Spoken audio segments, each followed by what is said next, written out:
when we combined that with AI and saw that we get 10% more revenues, and for us that's huge.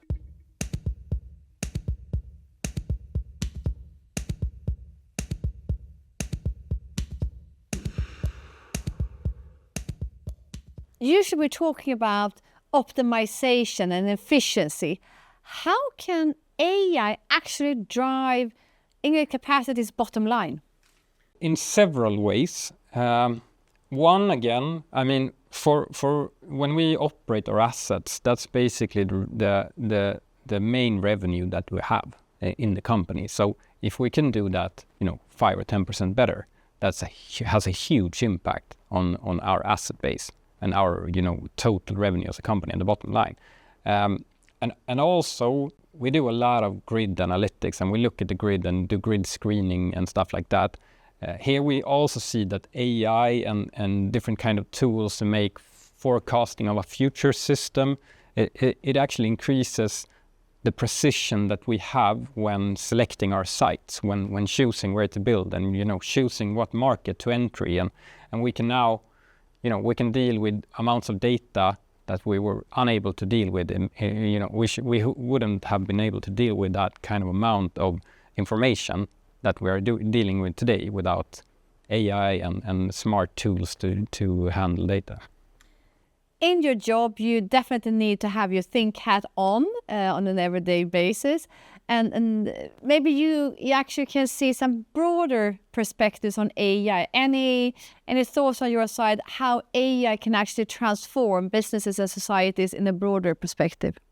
I'm an optimist when it comes to AI, and I think that the real, the future values, no one knows basically today. It's going to have a huge impact. It's everything from, we see the increased efficiency in the daily work. Use large language models as a second opinion of stuff or doing pitch decks or whatever it could be. I mean, this saves a lot of time. Also in the coding, we can save a lot of time with having those kind of tools integrated.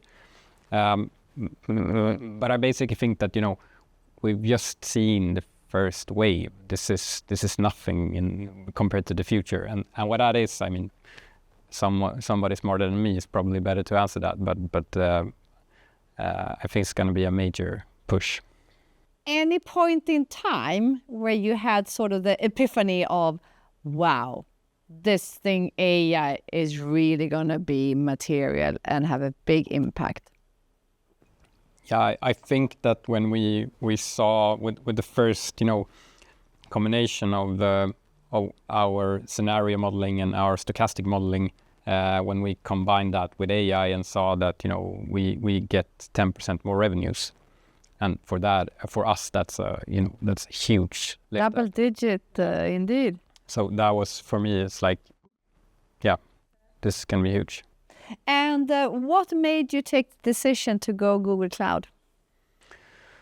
I think that we really like the tools that are being provided, but we also had huge help from Google, and the support we got has been really valuable, and also we can store the data in secure places, nearby, everything like combined with also, as I said, we had really good support from Google, and so that's, I think, been one of the major key points that we see as what the kind of value that you brought to the table. If we look a bit ahead in the future, 10 years out, where will you be and where will the energy sector be?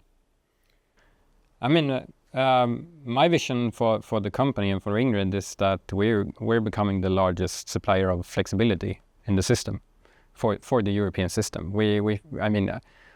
If we can do that, or if someone can provide the level of flexibility, and hopefully we're going to be one of the largest player in that. Then I also think that the European energy system is going to be a resilient, effective, and low-cost electricity with high security of supply.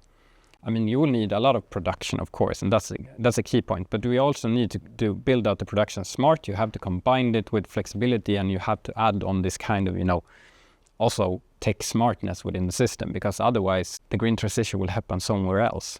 So my vision for the future European system is basically that we still have a lot of production here. We still have, industrial clusters. We're still, in the lead in developing products and cars and batteries and whatever it could be. That's what I'm aiming for.